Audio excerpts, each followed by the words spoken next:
7 ವರ್ಷಗಳ ಬಳಿಕ ದತ್ತಪೀಠ ಹೋರಾಟಗಾರರಿಗೆ ಸಮನ್ಸ್ ಜಾರಿ ಮಾಡಿರೋ ವಿಚಾರಕ್ಕೆ ಸಂಬಂಧಪಟ್ಟಂತೆ ಪ್ರಮೋದ್ ಮುತಾಲಿಕ್ ಕಿಡಿಕಾರಿದ್ದಾರೆ.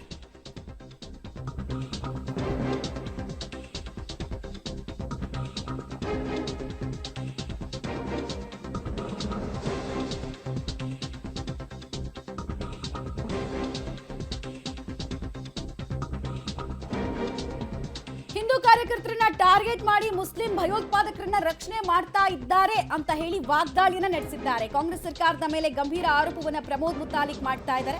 ಚಿಕ್ಕಮಗಳೂರಿನಲ್ಲಿ ಸಿಕ್ಕಂತಹ ಪೆಟ್ರೋಲ್ ಬಾಂಬ್ ಕೇಸ್ ಏನಾಯ್ತು, ಸಿಕ್ಕ ಆರೋಪಿಗಳನ್ನ ಒಂದೇ ದಿನದಲ್ಲಿ ಬಿಟ್ಟಿದ್ದು ಯಾಕೆ ಅಂತ ಕೂಡ ಪ್ರಶ್ನೆಯನ್ನ ಕೇಳಿದ್ದಾರೆ.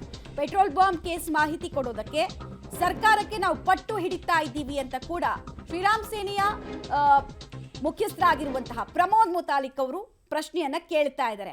ಆ ಕೇಸನ್ನು ಮಾತ್ರ ಮತ್ತೆ ರಿಓಪನ್ ಯಾಕೆ ಮಾಡಿಲ್ಲ, ಇಲ್ಲಿ ಮಾತ್ರ ಒಂದ್ ರೀತಿ ಧಾವಂತ ಕಾಣಿಸ್ತಾ ಇದೆಯಲ್ಲ, ವಿಚಿತ್ರವಾಗಿ ಹಿಂದೂ ಕಾರ್ಯಕರ್ತರನ್ನ ದಮನ ಮಾಡುವಂತಹ ಧಾವಂತ, ಈ ತರ ತಾರತಮ್ಯ ಯಾಕೆ, ಸೇಡಿನ ರಾಜಕಾರಣ ಯಾಕೆ ಅನ್ನೋದು ಪ್ರಮೋದ್ ಮುತಾಲಿಕ್ ಅವರ ಪ್ರಶ್ನೆಯ ಭಾಗ ಆಗ್ತಾ ಇದೆ.